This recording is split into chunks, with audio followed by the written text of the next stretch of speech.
नमस्कार, स्वागत है आपका पब्लिक इंडिया पर। मैं हूं नीलू व्यास। बिहार गहन संशोधन यानी कि जो स्पेशल इंटेंसिव रिवीजन हो रहा है इलेक्टोरल रोल्स का, उसमें इतनी खामियां हैं, इतनी गलतियां हैं। लेकिन अगर आप उन गलतियों को दिखाते हैं, अगर कोई भी जर्नलिस्ट उसको दिखाता है तो उसका मुंह बंद कर दिया जाता है। अजीत अंजुम ने कितनी रिपोर्ट्स दिखाई ग्राउंड रिपोर्ट पर जाकर कि बीएलओज किस तरीके से अपने डेटा को अपलोड कर रहे हैं, कितनी खामियों को, कितनी त्रुटियों को उन्होंने दिखाया। और अब अजीत अंजुम के खिलाफ एफआईआर दर्ज की गई है। ये कहते हुए उनके खिलाफ जो एफआईआर है वो 13 तारीख को बलिया पुलिस स्टेशन में रजिस्टर की गई है। एक बूथ लेवल ऑफिसर है मोहम्मद अंसरुल्लाह, उसके कहने पर ये एफआईआर दर्ज की गई है। और ये बताया जा रहा है कि अजीत अंजुम और उनके कॉलीग्स जब वो डेटा अपलोड कर रहा था तो उस समय मुसलमान वोटरों को लेकर वो सवाल कर रहे थे। और चुनाव आयोग का ये कहना है कि जबरदस्ती मुस्लिम वोट, क्योंकि वो ये आरोप लगा रहे हैं कि Muslim voter is being harassed, which is absolutely false. तो ये बीएलओ का कहना था कि वो जबरन कुछ जवाब निकलवाने की कोशिश कर रहे थे। लेकिन और जो ट्वीट किया है जिला प्रशासन बेगूसराय ने, क्योंकि ये बेगूसराय में ये वीडियो था, तो साहेबपुर कमाल विधानसभा क्षेत्र में चल रहे एसआईआर कार्यों के आलोक में एक यूट्यूब हैंडल द्वारा फैलाए जा रहे भ्रामक खबरों के खंडन के संबंध में जारी प्रेस विज्ञप्ति, उन्होंने एक प्रेस रिलीज भी जारी किया है। और 12 जुलाई को अजीत अंजुम ने ये वीडियो अपलोड किया था जिसमें बहुत सारी इरेगुलरिटीज वोटर लिस्ट में, जो कि साहिबपुर कमाल असेंबली कंस्टिट्यूएंसी में पाई गई थी। लेकिन वहां का जो डिस्ट्रिक्ट एडमिनिस्ट्रेशन था उसने अपने स्टेटमेंट में क्या कहा, उन्होंने कहा ये सारे बेसलेस और मिसलीडिंग आर्ग्यूमेंट्स हैं और ये पब्लिक भावनाओं को भड़काने के लिए ऐसे वीडियोस किए जा रहे हैं। तो आज इसी पर हम बातचीत करेंगे। हमारे साथ इस समय सुप्रीम कोर्ट के वकील और एक्टिविस्ट हुए महमूद, आपका स्वागत है। Thank you so much for joining on Public India. मैं अजीत अंजुम के खिलाफ एफआईआर दर्ज करना, ये क्या चुनाव आयोग ने बहुत ज्यादा प्रॉब्लम्स अब अपने ऊपर इनवाइट कर ली है? क्योंकि जाहिर सी बात है कि अब कोई चुप तो नहीं बैठेगा। खुद अजीत अंजुम ने भी एक ट्वीट किया, उसको थोड़ी देर में मैं दिखाऊंगी। लेकिन अजीत अंजुम के खिलाफ एफआईआर क्या कहता है आपके मुताबिक? जी देखिए, आजकल जमाना चल रहा है चोरी और सीनाजोरी का, खास तौर पे पिछले 11 साल से। अडानी अंबानी यूसुफ लूली जी को देश पूरा बेचे मोदी जी, और जो इनका इकोसिस्टम है वो इल्जाम लगाए ऑपोजिशन पार्टीज पे, जैसे वही सरकार में। ये तो पूरे मतलब किसी भी व्यक्ति को सच ना बोलने दो। जो भी आदमी तुम्हारी चोरी पकड़ के दिखाएगा उसी को, मतलब चोरी के बारे में कुछ नहीं, जो अजीत अंजुम जी ने जो सबूत पेश किए दुनिया के सामने उसके बारे में कोई बात नहीं करेंगे। लेकिन ये सबूत क्यों निकाल लिए इसके बारे में बात करेंगे। ये तो अजीत अंजुम जी बाय चांस एक उसमें बूथ में गए होंगे बीएलओ के सामने, जहां पे उन्हें मुस्लिम वोटर्स के बारे में कुछ पता लगा। अगर वो किसी भी और बूथ में जाएंगे, इसीलिए उन्हें रोक लिया गया, किसी भी ऐसी जगह पे जाएंगे जहां शेड्यूल कास्ट, जहां शेड्यूल ट्राइब तो खैर बिहार में बहुत कम है, मुस्लिम, सिख, क्रिश्चियन, बौद्ध, ईबीसी, ओबीसी, महिलाएं होंगी, तो आप देख लेंगे। क्योंकि ये सभी लोग बीजेपी और आरएसएस को वोट नहीं देते। इसमें कोई कम्युनल बात करने की बात या किसी एक कम्युनिटी की बात ही नहीं है। ये आरएसएस और बीजेपी को वोट ना देने वाले लोग कैसे चिन्हित करते हैं, वो इनके पन्ना प्रमुख करते हैं। पन्ना प्रमुख कोई आज से नहीं कर रहे हैं काम, पन्ना प्रमुख तो है ही। इसीलिए पन्ना प्रमुख क्या होता है, जो वोटर लिस्ट का एक पन्ना होता है उसका एक इंचार्ज होता है आरएसएस और बीजेपी का। उसको अब अमित शाह साहब के टाइम से तो शायद मंथली पैसे भी देने लगे हैं, 10-10 हजार रुपए देते हैं, पता नहीं क्या देते हैं। वो भी अजीत अंजुम साहब जैसे और आप जैसे ईमानदार जर्नलिस्ट को ढूंढ के निकालना पड़ेगा। लेकिन पन्ना प्रमुख होते हैं, ये अमित शाह जी भी मानते हैं, मोहन भागवत जी भी मानते हैं। और पन्ना प्रमुख क्या करते हैं काम, इस बूथ से भारतीय जनता पार्टी को वोट नहीं मिले। अब मुस्लिम समाज के लोग पॉलिटिकली एक्टिव हैं थोड़े, वो देश के अंदर जो ये लूटामारी कर रही है आरएसएस और बीजेपी, अगर उसको देखकर अगर वोट नहीं देते, तो बहुत सारी जगह ऐसी भी है जहां मुस्लिम समाज के लोग भी वोट देते हैं, वहां के वोट नहीं काटेंगे ये पन्ना प्रमुख। बीएलओ कुछ नहीं कर रहे पन्ना प्रमुख। जहां जहां मुस्लिम समाज के लोग या शेड्यूल कास्ट समाज के लोग जिस भी वजह से बीजेपी और आरएसएस को वोट देते हैं, वहां नहीं काटे जाएंगे। मैं ये गारंटी के साथ बता रहा हूं। यह है बुनियादी बात। जो अजीत अंजुम साहब ने एक बूथ में एक्सपोज कर दी। तो अब बात तो उनकी वो है कि अजीत अंजुम साहब ने दिखाया क्या है कि आधे अधूरे फॉर्म भरे हुए हैं।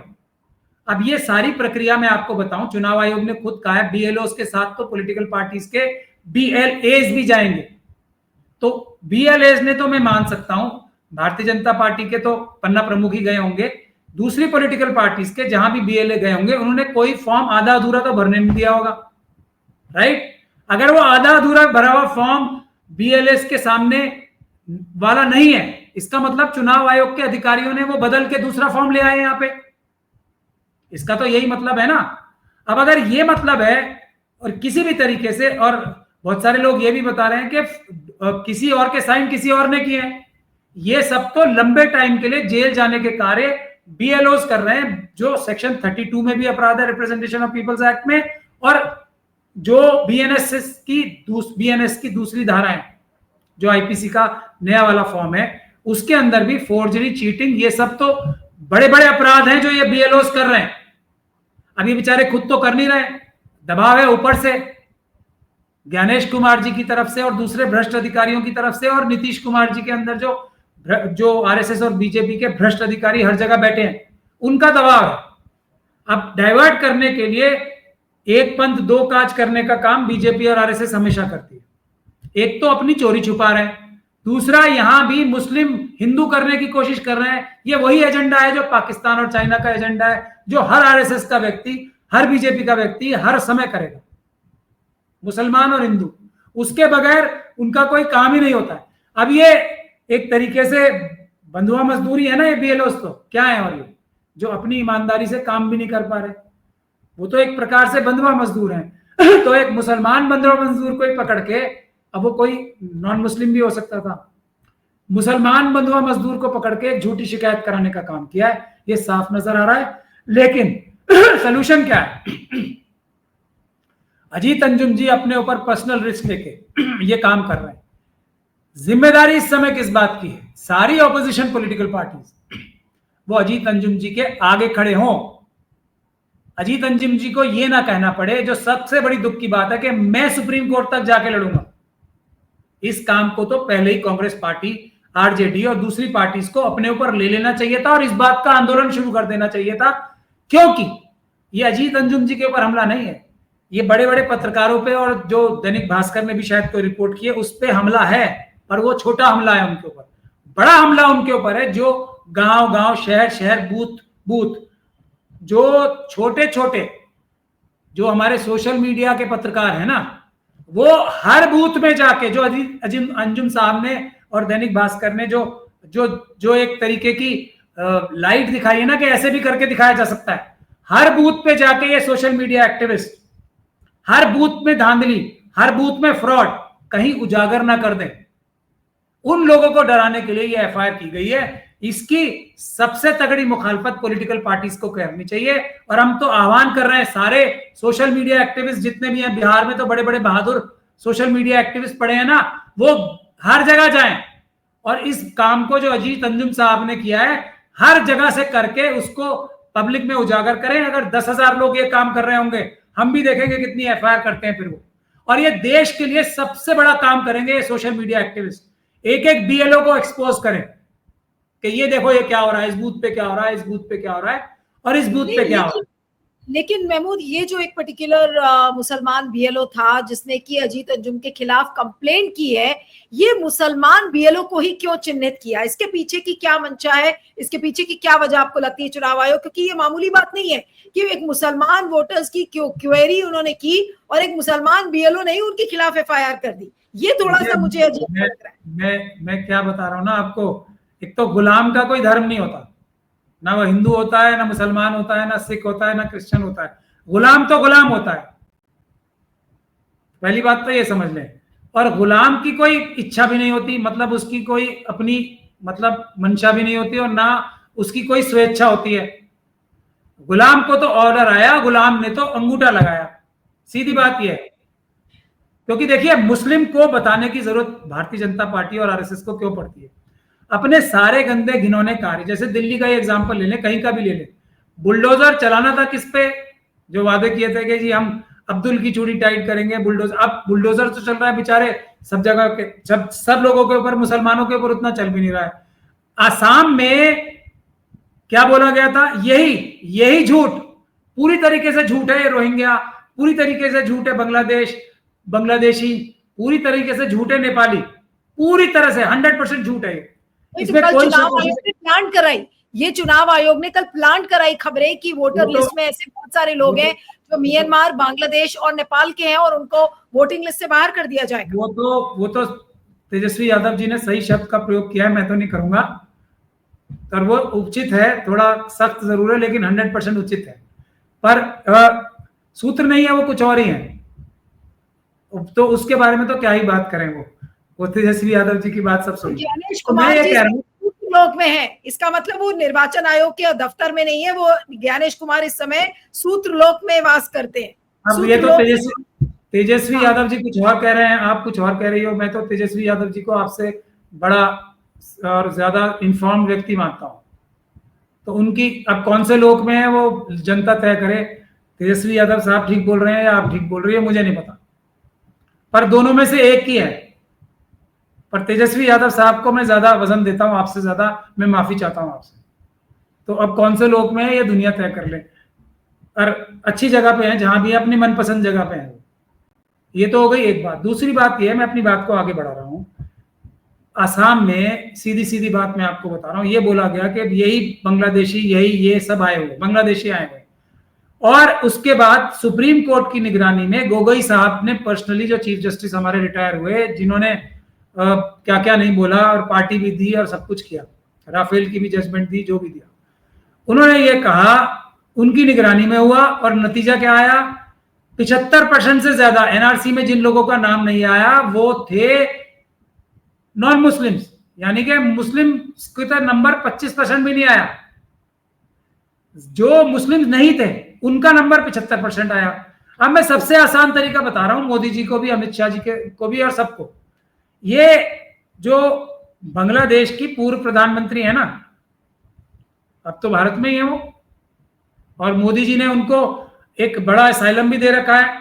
बांग्लादेश से हमारे संबंध भी खराब हो रहे हैं उनको बचाने के लिए, कि जो शेख हसीना साहिबा है, उनके पास तो सारी जानकारी होगी ना, उनसे स्टेटमेंट दिलवा दे कि बिहार में बांग्लादेशी इंडिया में इतने आए 2003 के बाद। वो तो रही है ना प्रधानमंत्री 2003 के बाद, लंबे समय तक रही है, तो उनके पास तो सबसे अच्छा सबूत है। वो कहलवा दे, हम सब मान लेंगे उनकी बात, हो गया इलाज इनका। अब अगर ये शेख हसीना साहिबा नहीं कहती, उनकी स्टेटमेंट ही दिलवा देना कि हम घुसपैठिए भेजते थे, अब तो इनके पास ही है ना, इनके ऊपर निर्भर भी है, आरएसएस और बीजेपी के ऊपर पूरी तरह से निर्भर है। अब तो अगर वो सच है बात तो वो तो बोल देंगी। तो ये पूरा कोरा सफेद झूठ है, कोई नहीं है। ये सबसे पहले एससी कम्युनिटी की जो सिटीजनशिप है उनकी छीनने का साजिश है, ओबीसी, उसके बाद मुस्लिम, सिख, क्रिश्चियन बहुत का नंबर आएगा और महिलाओं का नंबर उससे भी पहले आएगा। वो एससी के बाद फौरन महिलाओं का नंबर है। उन सबकी प्रॉपर्टी, नौकरियां, पढ़ाई लिखाई और डिटेंशन सेंटर में भेजने का कार्य है ये आरएसएस और बीजेपी का। ये सच्चाई है। अब इस सच्चाई के लिए क्या लगता है कि अजीत अंजुम की जो एफआईआर है, उस एफआईआर के जरिए चुनाव आयोग और सरकार क्या संदेश जर्नलिस्ट को दे रहे हैं और बिहार की जनता को क्या संदेश दे रहे हैं अजीत अंजुम के एफआईआर के जरिए? जी, पहला संदेश तो यह है कि वो चोरी कर ही रहे हैं। जैसे उन्होंने सुप्रीम कोर्ट को पहले धोखा दिया था, जो पहली एडीआर की जजमेंट थी, आप ये कह रहे हैं कि वो डंके की चोट पर मान रहे हैं कि आप कुछ हमारा बिगाड़ नहीं सकते, हम चोरी करेंगे। अजीत अंजुम जी के ऊपर एफआईआर का मतलब यही है। पहली चीज तो यह है कि वो चोरी कर रहे हैं, कोई पकड़ने ना जाए, वीडियो ना बनाए। देखिए, चुनाव आयोग की सबसे बड़ी दुश्मनी, मोदी जी की सबसे बड़ी दुश्मनी किस चीज से है, जिसके लिए वो कानून भी बदल देते हैं। वीडियो मत मांगो, दुनिया में कुछ मांग लो, वीडियो नहीं। अब अजीत अंजुम जी ने वही पाप कर दिया जो नहीं करना, बाकी कुछ भी कर लो आप। आपने रंगे हाथों पकड़ के वीडियो बना ली और दिखा दी। इसी चीज के लिए तो वो कानून बदलते हैं, तो कानून का दुरुपयोग नहीं करेंगे। लेकिन इस बात से ये बात तय हो गई कि वहां पे खुले आम हर बूथ पे चोरी हो रही है, हर बूथ पे, हर ये तो बूथ पे। ये पहला कि डंके की चोट पर हम चोरी कर रहे हैं। हाँ, दूसरा, और हम इस पे पर्दा डालने के लिए अजीत अंजुम जैसे बड़े पत्रकार को भी झूठी एफआईआर दर्ज कराएंगे, वो भी उसमें अपना जो हमारा पाकिस्तान और चाइना का एजेंडा है हिंदू मुस्लिम वाला, उसका इस्तेमाल करके, और एक मुसलमान को ही लाएंगे बेचारे को, मुर्गे को पकड़ के, कह ले भाई तू ही करेगा ये एफआईआर, क्योंकि एफआईआर करानी है ना। सॉरी मैं थोड़ा ऐसा शब्द यूज कर रहा हूं, लेकिन गुलाम तो मुर्गा भी हो सकता है, बकरा भी हो सकता है, कुछ भी हो सकता है, लेकिन वो गुलाम तो पक्का है ना। अगर उनका ये लाई डिटेक्टिंग टेस्ट करा लिया जाएगा ना, तो 100% पकड़ा जाएगा कि उनसे दबाव में आके ये काम कराया गया है। तो अब अजीत अंजुम जी के खिलाफ क्या सबूत है? एक गुलाम की स्टेटमेंट। और अजीत अंजुम जी जो चुनाव आयोग के खिलाफ सबूत पेश कर रहे हैं वो क्या है? वीडियोग्राफी। ये है लब्बो लुआब, ये टेक अवे है। और असली टेक अवे ये है कि अजीत अंजुम जी जैसा काम हो गया तो मोदी जी, अमित शाह जी, ज्ञानेश कुमार जी सब जेल चले जाएंगे, तो उसको रोको किस तरीके से? महमूद मुझे ये बताइए, अभी अजीत अंजुम जी का एक ट्वीट आया है, उसको मैं दिखाना चाहती हूँ, अगर आप प्ले कर सके। उसमें उन्होंने कहा है कि वो बेगूसराय में ही है। क्या अजीत अंजुम को ध्यान नहीं रखना चाहिए? उनकी जान पर कोई हमला हो सकता है, क्योंकि चुनाव आयोग जब इस लेवल तक उतर आया है तो वो कुछ भी कर सकता है। उन्होंने लिखा है कि बेगूसराय के एक बीएलओ पर दबाव बनाकर मुझ पर एफआईआर की गई है। इस वीडियो को देखिए और तय कर लीजिए कि मैंने उस मुस्लिम बीएलओ से क्या ऐसी बात की जिससे सांप्रदायिक सद्भाव खराब होता है। और कुछ नहीं मिला तो ये रास्ता निकाला। एक मुस्लिम बीएलओ को मोहरा बनाकर मेरे खिलाफ इस्तेमाल किया गया। वीडियो में उठाए गए सवाल देने के बजाय प्रशासन डराने के हथकंडे अपना रहा है। बस इतना कह दे रहा हूं कि बेगूसराय में ही हूं और अगर जरूरत पड़ी तो सुप्रीम कोर्ट तक जाऊंगा, डरूंगा नहीं। हाँ प्राचा, मैं इस पर आ रही थी कि वो अभी बेगूसराय में ही है। उनको क्या बहुत ध्यान से इस समय नहीं रहना चाहिए? क्योंकि वो मुझे जितना पता है, मैंने उनके साथ काम भी किया है, वो कहीं सिक्योरिटी वगैरह लेके नहीं चलते। उनकी टीम के साथ 2-3 उनके लड़के होते हैं और वो बेधड़क जाते हैं और ग्राउंड पर रिपोर्टिंग करते हैं। क्या इस समय उनको अपने साथ कोई सिक्योरिटी नहीं लेके चलनी चाहिए? फिर अजीत अंजुम जी कैसे रहेंगे? वो फिर हम जैसे लोग उनकी तारीफ कर पाएंगे? अजीत अंजुम हैं, इसीलिए वो वहां पे हैं। मैं एक बात उन्हें जरूर कहना चाहता हूं, 2 चीजें हैं। एक तो वो सुरक्षित हाथों में है बिहार की बहादुर जनता के, वो सुरक्षित हाथों में है बिहार की बहादुर जनता के। वहां से रेवोल्यूशन हुए हैं, अशोक सम्राट की भूमि है, वहां के लोग अशोक सम्राट के जैसे लोग हैं। पहली बात तो ये। लेकिन अगर कोई खतरा है तो ये खतरा उनको लेना ही पड़ेगा, अगर वो अजीत अंजुम ही हैं तो। देश अजीत अंजुम जी से बड़ा है और इस बात को वो मानकर इस वक्त अपनी जान हथेली पे लेके वहां पर हैं। और हम सब लोग बैठे हैं, इस देश की सारी जनता उनके साथ है।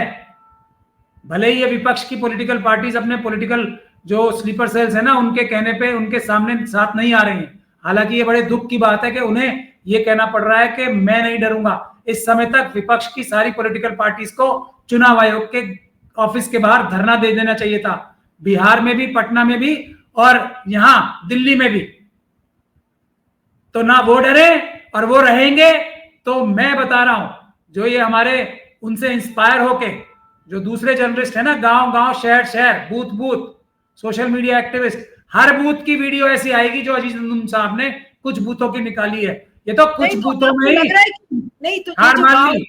नहीं तो ये जो ब्लॉक गांव और ब्लॉक लेवल पर जो स्ट्रिंगर्स हैं, क्या वो इस तरीके के वीडियो बनाने की हिम्मत कर पाएंगे अजीत अंजुम के एफआईआर के बाद? आप कह रहे हैं कि आनी चाहिए, लेकिन क्या आएगी? इतना डरा धमका देंगे जर्नलिस्ट को तो क्या करेंगे बेचारे वो लोग?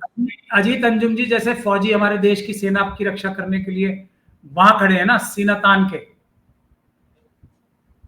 मोदी जी के बावजूद वहां खड़े हैं ना, उनको पता है मोदी जी हमें जब हम जीत रहे होंगे तब भी फोन करके वापस बुला सकते हैं, जब हम हमेशा के लिए आतंकवाद खत्म कर सकते हैं तब भी फोन करके हमें जबरदस्ती मजबूर कर सकते हैं वापस आने के लिए।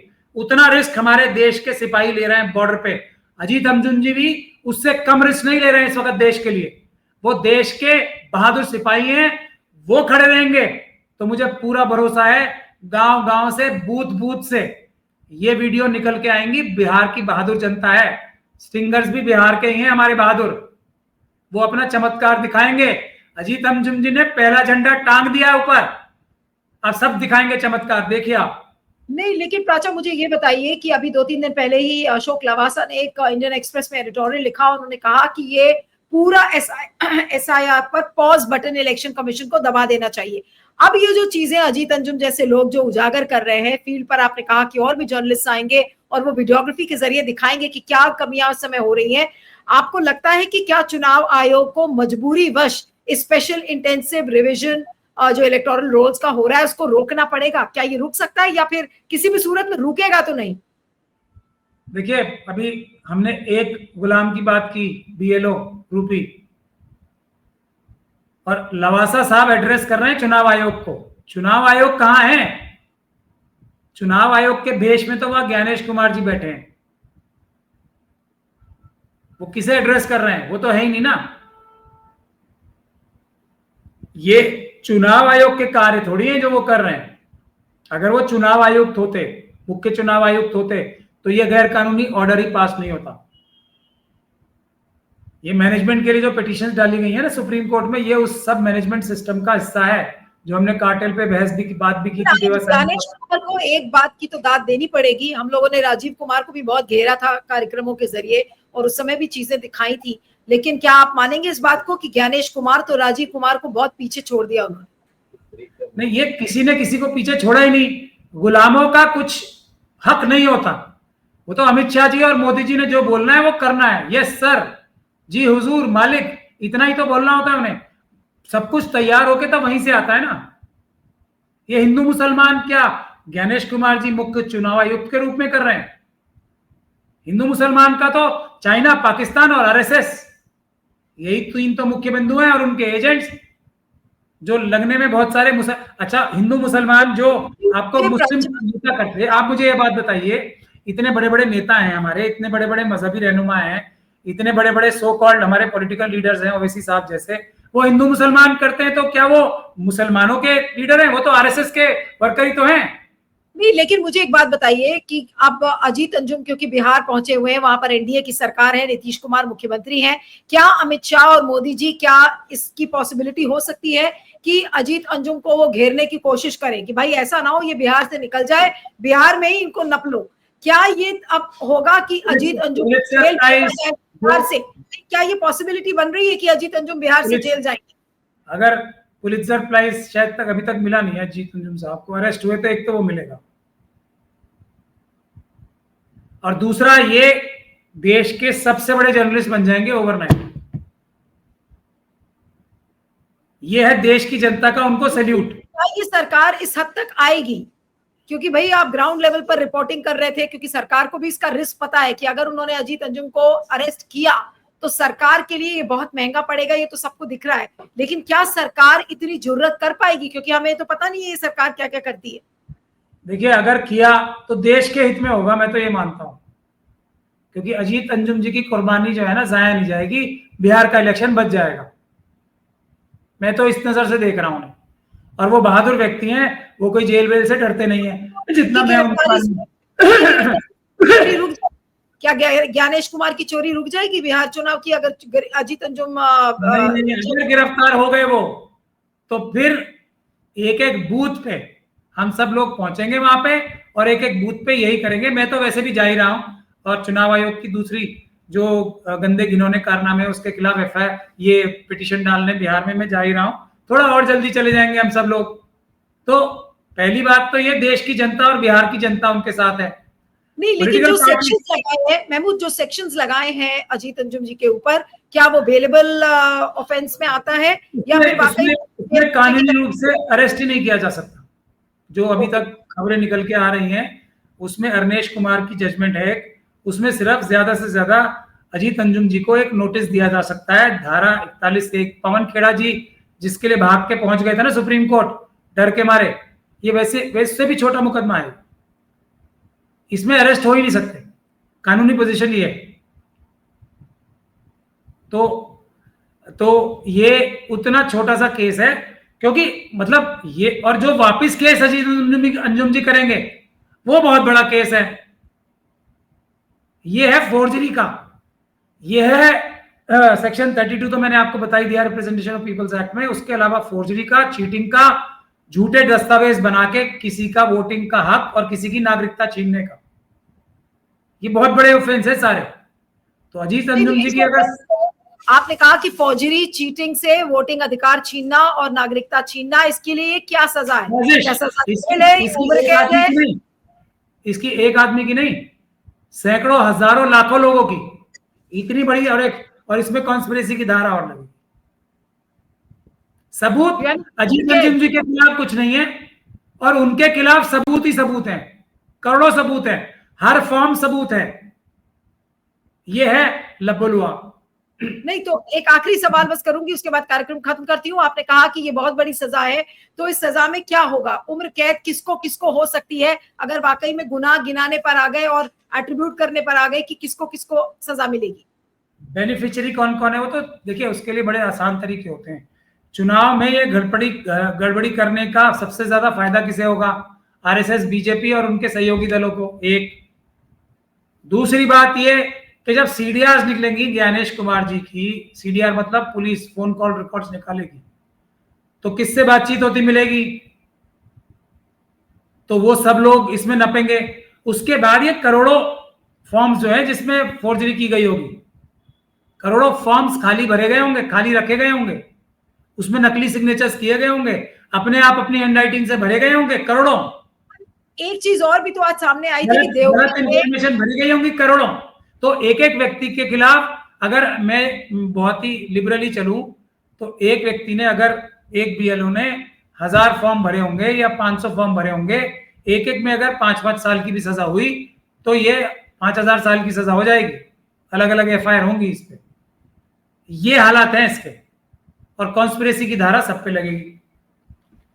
चलिए, तो आज अजीत अंजुम के खिलाफ एफआईआर दर्ज हुई है, लेकिन वो डटे हुए हैं। उन्होंने कहा कि वो बेगूसराय में ही रहेंगे और जरूरत पड़ी तो वो सुप्रीम कोर्ट भी जाएंगे। तो देखना होगा कि अब ये केस पूरा कैसे आगे चलता है, इस पर विपक्षी दल क्या करते हैं। और 28 जुलाई को तो सुनवाई है ही सुप्रीम कोर्ट में, तो देखना होगा कि क्या एसआईआर को कितना आगे लेकर जाएंगे। और बिल्कुल प्राचा ने सही बात कही कि अजीत अंजुम के खिलाफ एफआईआर का मतलब है कि डंके की चोट पर ज्ञानेश कुमार, मोदी जी और आरएसएस और अमित शाह का ये कहना कि हम तो चोरी करेंगे ही, क्या बिगाड़ लोगे, हम तुम्हारा बिगाड़ेंगे लेकिन तुम हमारा नहीं बिगाड़ सकते। इस वीडियो पर आपके फीडबैक का मुझे इंतजार रहेगा। Thank you so much Mahmood Pracha for joining on Public India. Thank you so much.